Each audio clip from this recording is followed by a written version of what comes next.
Hello नमस्कार दोस्तों, मैं पंकज बिजलानी फिर से स्वागत करता हूं आपका इस यूट्यूब चैनल में। दोस्तों, लॉकडाउन चालू है। कोरोना एक जो पैंडमिक है, महामारी है, पूरी दुनिया को परेशान कर रही है पिछले 3-4 महीने से। और ऑन रियल ग्राउंड काफ़ी पोजीशन ख़राब है, तो इसलिए ये एक वीडियो हमने सोचा कि हमारे व्यूअर्स के साथ शेयर करें। रियल एस्टेट आफ्टर कोरोना कोविड-19। मेरे साथ है मेरे कलीग, मेरे पार्टनर संदीप ठाकरे है। तो हम लोग आज एक डिस्कशन करेंगे just because being in a real estate industry, क्या होगा बाद में, अभी क्या चल रहा है रियल एस्टेट इंडस्ट्री में, किस तरह के आगे और सर्कमस्टेंसेस बन सकते हैं। तो संदीप जी शुरू करते हैं। यस। तो आपको क्या लगता है कि कैसे क्या होगा आने वाले टाइम में, और कब तक ये लॉकडाउन ओपन होगा? वैसे लॉकडाउन तो वैसे बोला जा रहा है कि जो पर्टिकुलरली महाराष्ट्र में है वो मई महीने के एंड तक ख़त्म होने वाला है। 30 मई को एंड होके फिर धीरे धीरे चीज़ें नॉर्मल आनी चालू हो जाएगी। But still it will take at least 6 to 9 months to everything on the track, ऐसा मुझे लग रहा है। और ऐसा कुछ एक्सपर्ट्स है वो भी ऐसा बोल रहे हैं। और as far as real estate concern, तो वो उसको भी ऑलरेडी पिछले 4-5 साल से जो रियल इस्टेट है वो उसका जो ग्राफ है थोड़ा थोड़ा नीचे जाके और एक जगह पे अभी स्टैगनेंट होके धीरे धीरे वो ऊपर उठने ही वाला तक ही ये महामारी जो कोविड-19 है वो आ गई। तो मुझे लगता है कि इससे नीचे तो नहीं जा सकता, और थोड़ा बहुत इम्पैक्ट होगा बट ज़्यादा इम्पैक्ट नहीं आएगा, ऐसा मुझे लगता है। बट अभी जिस तरह से हम लोग देख रहे हैं, लाखों की तादाद में, अगर मैं मुंबई पुणे की बात करूं, लाखों की तादाद में जो मजदूर है, जो लेबर फोर्स है, वो लेबर फोर्स की मैं बात करूं, ओवरऑल जितने भी लेबर्स रहते हैं 50% आर फ्रॉम रियल एस्टेट। तो एक बहुत बड़ा वॉल्यूम है जो अभी अपने अपने प्रोजेक्ट छोड़ के, अपने अपने शहर छोड़ के अपने अपने गाँवों चले गए। तो आपको लगता है कि ये कब तक वापस आ पाएंगे, और ये कितनी बड़ी प्रॉब्लम है रियल एस्टेट इंडस्ट्री के साथ? सी रेरा के ऊपर मैंने जो देखा है, जिन जिन लोगों ने प्रोजेक्ट्स कंप्लीशन डाले थे रिसेंटली जून वगैरह में, तो उन लोगों को कम से कम 6 से 9 महीने तो लगेंगे। जैसे मैंने पहले ही बताया था, 6 से 9 मंथ लगेंगे। और जितने भी लोग यहाँ से रिटर्न गए हैं, अपने अपने जो भी जितने भी लेबर्स हैं, तो वहाँ पे जाके भी वो ऑब्वियसली पुणे, मुंबई हो गया, बेंगलोर हो गया, दिल्ली हो गया, यहाँ पे वो कमाने के हिसाब से ही आए। अभी खाली लॉकडाउन के वजह से बिल्डर लोग काम नहीं कर पा रहे, गवर्नमेंट के कुछ रिस्ट्रिक्शन से उसके वजह से वो काम नहीं कर पा रहे। बट जैसे ही लॉकडाउन हटेगा तो काम ट्रैक पे आ जाएगा और लोग भी धीरे धीरे वापस आना चालू हो जाएंगे, ऐसा मुझे लग रहा है। एक्चुअली मेरे हिसाब से जो लेबर्स लोग गए हैं, इट्स वेरी पेनफुल, क्योंकि बेचारे लोग इंडस्ट्री के सबसे नीचे लेवल पे थे और सबसे ज़्यादा इम्पोर्टेंट उनका ही है, और सबसे ज़्यादा इम्पैक्टेड भी वही। हाँ, क्योंकि सबसे, अगर कंस्ट्रक्शन नहीं होगा, मीडिया मार्केटिंग कितना भी आप लोन रेट कम कर दीजिए, जब तक आप फर्निश्ड प्रोडक्ट ही आप मार्केट में नहीं दे पाओगे तो ओवरऑल इंडस्ट्री तो इम्पैक्ट होगी। और डेफिनेटली अगर इंडिया में प्रॉब्लम ये है, लेबर्स का वैल्यू इतना नहीं है क्योंकि उनकी क्वांटिटी बहुत ज़्यादा रहती है, लेकिन उसी लेबर्स का भी इंडस्ट्री को काफ़ी इम्पोर्टेंस फील होने वाला है, क्योंकि मोस्टली लेबर्स जा चुके हैं। मेरे ख्याल से हार्डली 10-20% लेबर्स ही अभी साइट्स पे अवेलेबल है। जो अभी आज की, अगर मैं तारीख की बात करूं, 15 मई के आसपास की तारीख है, द मिड ऑफ मई, जो मेरा स्टडी कहता है कि 10 से 20% लेबर्स ही साइट्स पे अवेलेबल है। And it's going to be a really challenging for real estate industry, ताकि वो लेबर्स वापस आ सकें। ट्रेंड्स जैसा कि आप बोल रहे हैं कि after May there are chances कि लॉकडाउन ओपन हो, hopefully everybody is hoping for the best, hopefully वो ओपन हो और आप जितने भी लेबर्स हैं, मतलब एक नई होप के साथ, एक नई पॉजिटिविटी के साथ फिर से इंडस्ट्री को ज्वाइन करें। बट इंडस्ट्री फिर से शुरू होगी, सपोज शुरू होती है, तो व्हाट आर द पैरामीटर्स, कौन सी चीज़ों के ऊपर ज़्यादा ध्यान देने की ज़रूरत है? What you think? इंडस्ट्री जैसे ही लॉकडाउन खुलेगा तो जैसे मैंने पहले ही बताया था 6 to 9 मंथ लगेंगे ट्रैक पे आने के लिए। बट आप अगर देखें तो पर्टिकुलरली कमर्शियल ऑफिसेस ये जो है वो ज़्यादा इम्पैक्टेड है, ना कि रेसिडेंशियल। कमर्शियल जो स्टार्टअप्स है वो जो स्टार्टअप कंपनीज है जिनको ऑफिस स्पेस चाहिए तो वो इम्पैक्टेड है। Then commercial spaces like malls हो गए, सिनेमा थिएटर्स हो गए, तो ये सब मोस्टली इम्पैक्टेड है। रेसिडेंशियल बहुत कम इम्पैक्टेड है, और उसमें भी मैं ऐसा कहूँगा कि अभी लोग सबब में ज़्यादा इन्वेस्टमेंट करना चालू हो जाएंगे, ना कि सिटी सेंटर में, जो सिटी का जो सबब का एरिया है। क्योंकि आपको पता ही है कि सोशल डिस्टेंसिंग कोविड-19 के लिए दैट इज़ ओनली सोल्यूशन आज की तारीख में, जब तक उसकी जो वैक्सीन नहीं आती है तब तक। तो मेरे ख्याल से और मे भी जब तक जो वैक्सीन नहीं आएगी तब तक के लिए जो सोशल डिस्टेंसिंग ये ट्रेंड हो जाएगा। और उसी वजह से मेरे ख्याल से लोगों के लिए इन्वेस्टमेंट के लिए ज़्यादा सही रहेगा कि वो सिटी के बाहर इन्वेस्ट करें, जो सबब में इन्वेस्टमेंट करें, और वो उनके लिए फ़ायदेमंद भी रहेगा। वहाँ पे वो अपना आप बोल सकते कि छोटा फार्म हाउस टाइप वहाँ पे फार्म भी ग्रो कर सकते हैं। मैंने वो चीज़ भी देखी है। अभी जो क्लाइंट्स का रुझान बढ़ रहा है, अभी पहले लोग देखते थे सिटी सेंटर्स में फ्लैट लेना चाहते थे, या फिर कमर्शियल प्रॉपर्टीज़ में जो इंटरेस्ट आ रहा था, अभी उस लेवल का इंटरेस्ट जो मैं देख रहा हूँ और जो समझ पा रहा हूँ नहीं आएगा। एटलीस्ट आगे के 1.5-2 साल के लिए तो कमर्शियल एंड ऑफिस स्पेस के लिए डिमांड कम रहेगा। रेसिडेंशियल उतना ज़्यादा इम्पैक्टेड नहीं रहेगा, but commercial and office space. But overall बात करें तो पूरी इंडस्ट्री इम्पैक्टेड रहेगी, बट उसमें से रेसिडेंशियल, और उसमें भी स्पेशियस रेसिडेंशियल की बात अगर करें कि अगर आप खुद का प्लॉट लेके उसके ऊपर आप बंगलो बनाए या विला बनाए, वो चीज़ें अभी डिमांड में आएंगी। बिकॉज जैसा कि संदीप जी बता रहे थे कि अभी ये जो कोरोना का जो भी वायरस आप बोल सकते हैं, या जो भी ये बीमारी स्प्रेड हो रही है, इसका एक ही सॉल्यूशन है, सोशल डिस्टेंसिंग। जितना आप भीड़ भाड़ वाली जगहों से दूर रहेंगे, जितना आप स्पेशियस जगह में रहेंगे। और अभी मैंने एक चीज़ और देखी, अभी जिस तरह से क्लाइंट डिमांड कर रहे हैं जो सोसाइटीज़ में रहते हैं, या मल्टी जहाँ पे हज़ारों फ्लैट्स हैं, जो बड़ी बड़ी टाउनशिप्स हैं, सोसाइटीज़ हैं, उसमें लोग रहना कम प्रेफर कर रहे हैं, क्योंकि उनका कहना है कि इतनी क्राउडेड प्लेस है, या जो सिटी सेंटर में रहते हैं वो भी अभी निकलना चाह रहा है कि वी बाय एटलीस्ट एक प्लॉट लेके उस पर अपना एक विला डेवलप करें, जहाँ पे एटलीस्ट जो भी ऑनलाइन अवेलेबिलिटी हो, जैसे आप ऑनलाइन अमेजोन पे या बिग बास्केट पे या डीमार्ट, अभी डीमार्ट भी ऑर्डर ले रहा है, तो वो सब पहुँच सके। ऐसे ही वो रियल एस्टेट में ज़्यादा इंटरेस्ट शो कर रहा है। डेफिनेटली हो क्या रहा है, अभी आपने अगर देखा तो पुणे हो गया, पर्टिकुलरली अगर महाराष्ट्र की बात करें, जहाँ पे आज की तारीख में ऑलमोस्ट 30,000 प्लस कोविड-19 के पेशेंट्स हैं, तो वहाँ पे जो कोविड-19 बढ़ा है वो पर्टिकुलरली जो कंजेस्टेड एरिया है, धारावी हो गया, पुणे में सिटी सेंटर जो है वहाँ पे पेट एरियाज है, वहाँ पे ज़्यादा बड़ा है ये सब। तो और उसमें भी क्या हुआ है कि 2 महीने से लोग घर में स्टक हो गए, तो उनका मोरल डाउन हो रहा है, वो मोटिवेटेड नहीं है।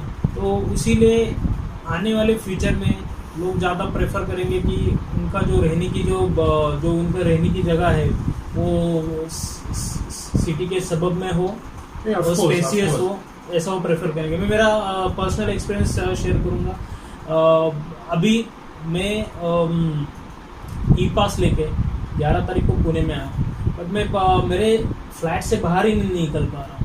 और उसके पहले जब मैं 29 मार्च को पुणे से बाहर नासिक गया था, तो वहाँ पे मैं एटलीस्ट मेरे घर से, क्योंकि वो ऐसा फार्म हाउस था, तो मेरे घर से एटलीस्ट टहल तो सकता था, बाहर निकल तो सकता था। हालांकि लोगों को मिलता नहीं था मैं, बट एटलीस्ट मेरा माइंड फ्रेश रहता था, क्योंकि मैं घर से बाहर निकल रहा था, सनसेट में देख पा रहा था, सनराइज में देख पा रहा था। वहाँ पे आजू बाजू में चिड़ियों की चहल हो गया, जो नेचर में मैं रह रहा था।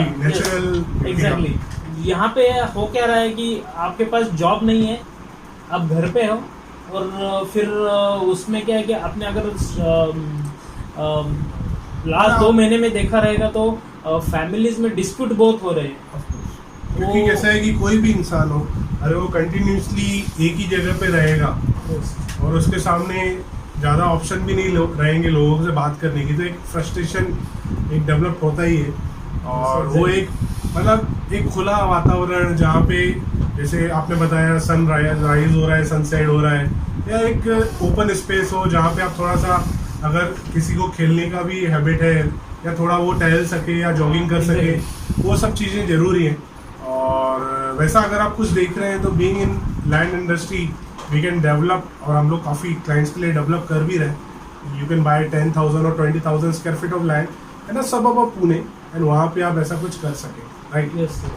उसके अलावा मैं बात करूँ पुणे की, अगर इंडस्ट्री देखें, आईटी इंडस्ट्री, वो मेजरली जो है आईटी क्लाइंट्स हैं, तो इनका अभी मैंने देखा कि ट्विटर के जो हेड है उन्होंने डिक्लेयर किया है कि उनके जितने भी एम्प्लॉयज़ हैं वो ज़िंदगी भर घर से ही काम करेंगे। तो ओवरऑल पुणे के हिसाब से जो मेजरली आईटी क्राउड है उसके लिए मुझे ऐसा लगता है कि वर्क फ्रॉम होम आने वाले 6 महीने में, साल भर में बहुत ही कॉमन चीज़ हो जाएगी। इफ़ यू लाइक, अगर आप ऐसा बोलें 70 to 80% IT industry work from home चलेगी, तो ये कोई मतलब ये पॉसिबल फील होने वाली फील अभी लाग रही है, क्योंकि अभी ये 2-3 महीने पहले आप नहीं बोल सकते थे, क्योंकि इतने बड़े बड़े ऑफिस थे, एवरीबडी जितना भी मेजोरिटी क्राउड था सब ऑफिस से काम करता था, बट अभी वो शिफ्ट हो रहा है। और मैंने ये देखा है कि वर्क फ्रॉम होम से काफ़ी अच्छे रिजल्ट आ रहे हैं। मैंने बड़ी अभी एक TCS का मैं ब्लॉग पढ़ रहा था,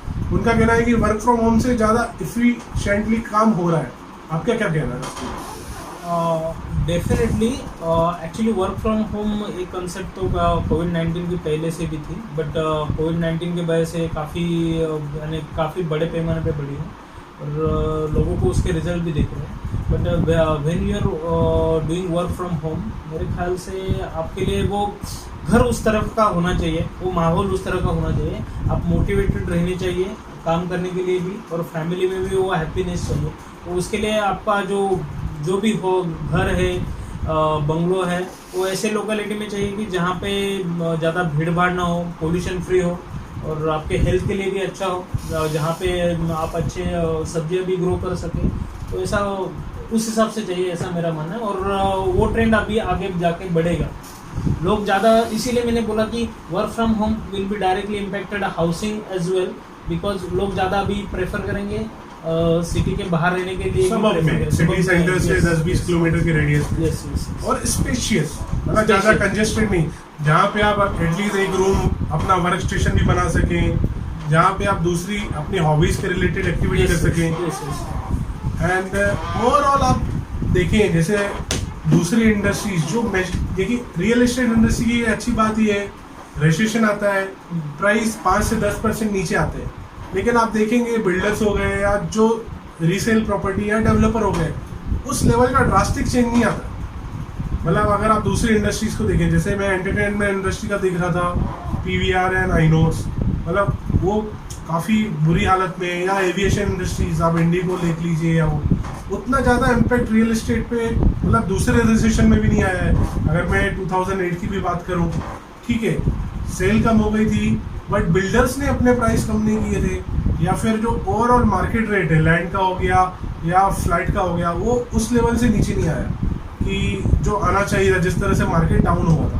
व्हाट डू यू थिंक? मुझे नहीं लगता रियल एस्टेट 6-7 महीने के बाद आप देखेंगे वो वापस ग्रो करने लगेगा। The graph will grow like this, means वो बढ़ेगा रियल एस्टेट पे, क्योंकि ऑलरेडी 3-4 साल से वो GST हो गया, रिफॉर्म हो रहा था। According to me, real estate industry में जो सबसे मेजरली अफेक्टेड है वो है कमर्शियल प्रॉपर्टीज। यस।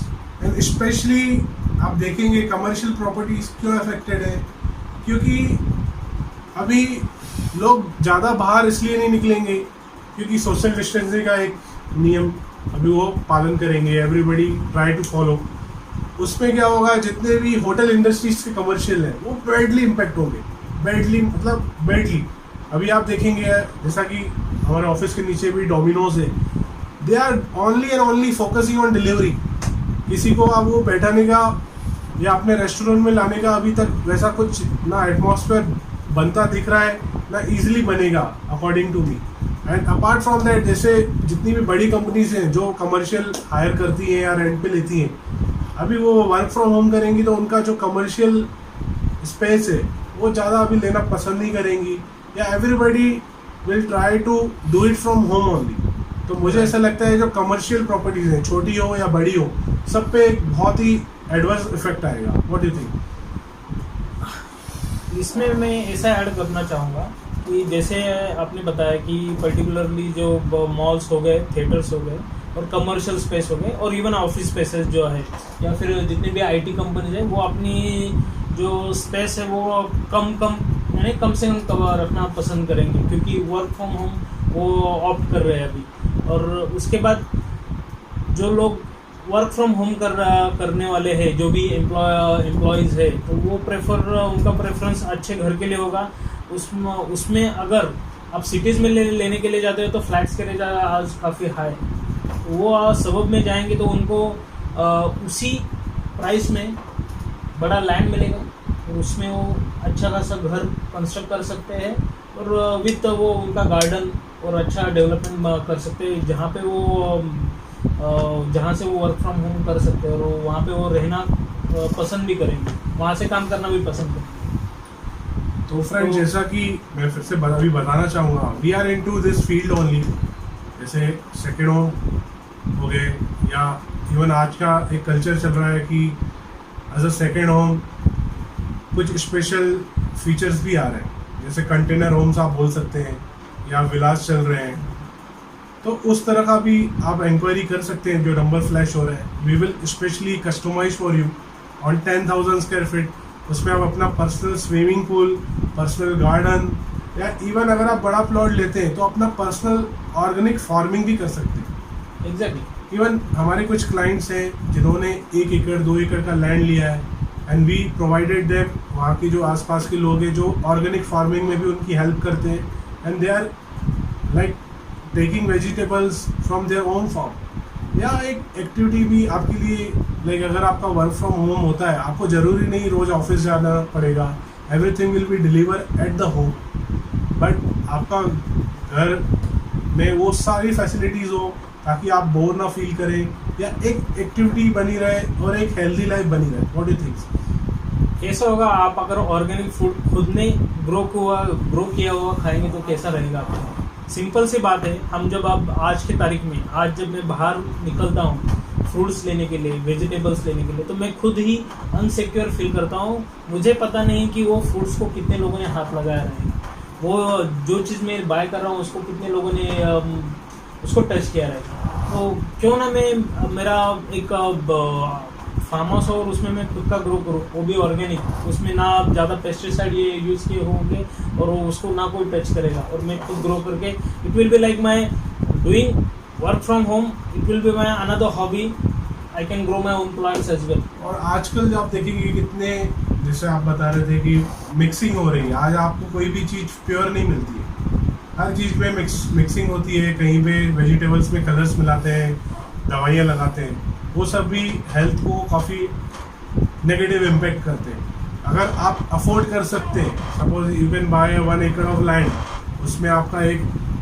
साइड में 2000 स्क्वायर फीट में फार्म हाउस आप डेवलप कर सकते हैं, और साथ में एक फील्ड में ये सब varieties of vegetables and fruits का भी उसमें इजीली हो सकता है विद अ प्रॉपर सिक्योरिटी। हम लोग प्रॉपर सिक्योरिटी प्रॉपर रहे और हर चीज़ रहे, तो इट्स पॉसिबल। यस, और ज़रूरी नहीं है कि आपको 10,000 स्क्वायर फीट की जगह चाहिए। For your small farm you can have 1000 square feet भी बहुत जगह होती है खाली फार्म के लिए, और आप और 1000 स्क्वायर फीट आपके प्लॉट के लिए, यानी आपके जो भी आपका कंटेनर छोटे लेवल पे किसका बजट कम है तो 2000 से 10,000 तक भी जगह रहेगी, तो उसमें आप फार्म भी ग्रो कर सकते हो, आपका वहाँ पे घर भी हो सकता है, और साइमल्टेनियसली आप दोनों चीज़ें कर सकते हो।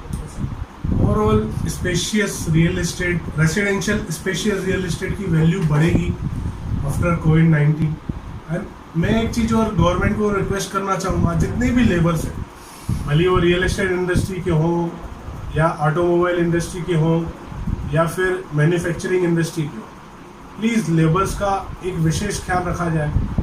उनको थोड़ा सा एक कहते हैं ना कि प्रायोरिटी बेसिस पे उनकी प्रॉब्लम सॉल्व की जाए। What do think so? जिस तरह से वो अभी भी कुछ विजुअल्स आ रहे हैं कि हाईवे पे वो बेचारे पैदल सैकड़ों सैकड़ों किलोमीटर चल रहा है। यहाँ पे दिक्कत क्या है कि पॉलिटिकल विल पावर यहाँ पे कम पड़ रही है और लोग खाली अपने अपने जो भी उनका पक्ष है तो वो अपने अपने पक्ष के हिसाब से वो सोचते हैं, या फिर सेंटर और स्टेट की लड़ाई बोल सकते हैं आप। और एक्चुअली पॉलिटिकल विल पावर रहेगी तो इन लोगों को ट्रेन चालू करके, स्टेट ट्रांसपोर्ट की बसेस चालू करके उन लोगों को अपने अपने स्टेट में ले जाना चाहिए, या फिर अगर वो महाराष्ट्र में काम कर रहे हैं तो यहाँ पे उनके लिए एटलीस्ट आगे वाले 3-4 महीने के लिए उनकी व्यवस्था खाने पीने की और रहने की यहाँ पे पूरी करनी चाहिए यहाँ की गवर्नमेंट।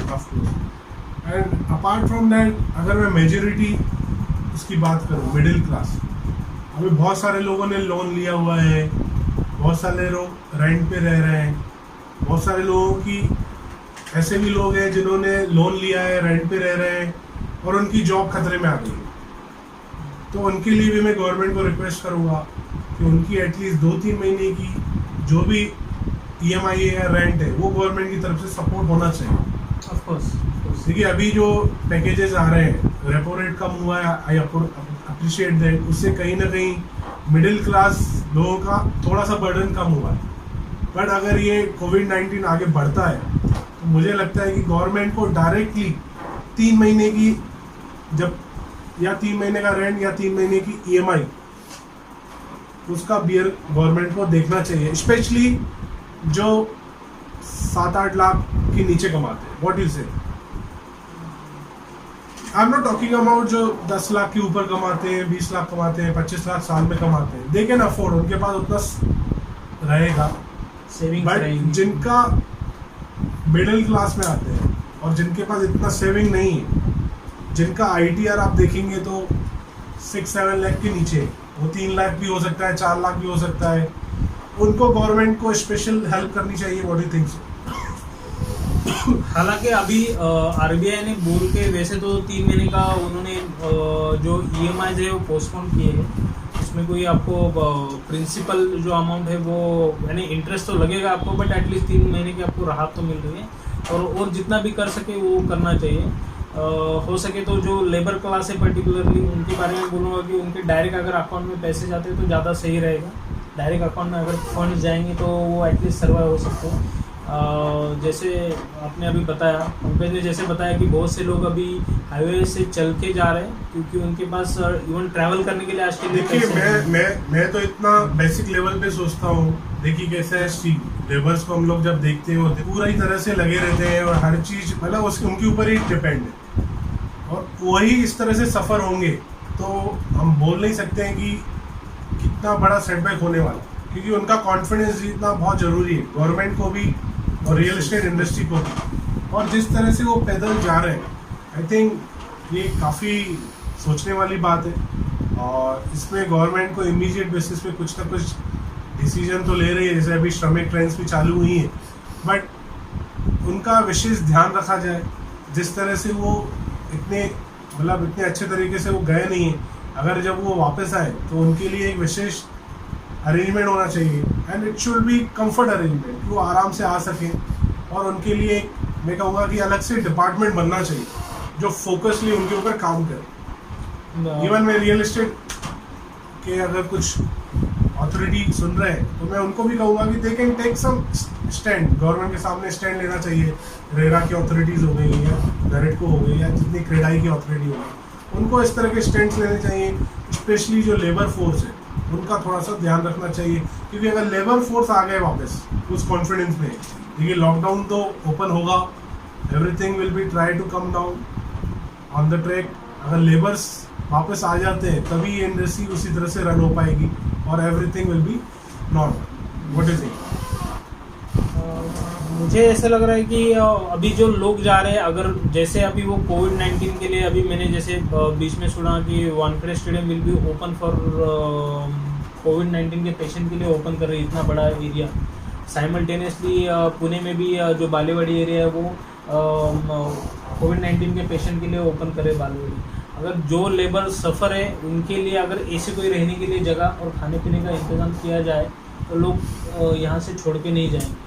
तो जैसे पंकज आपने बताया कि जो क्रेडाई हो गए, बाकी के जो रियल एस्टेट रिलेटेड जो अथॉरिटीज़ है उनको स्टैंड लेना चाहिए। इवन पॉलिटिशियंस को भी सोचना चाहिए क्योंकि अगर आप कोई भी इंडस्ट्री ले, ऑटोमोबाइल इंडस्ट्री तो बहुत ही ज़्यादा अफेक्टेड हुई है।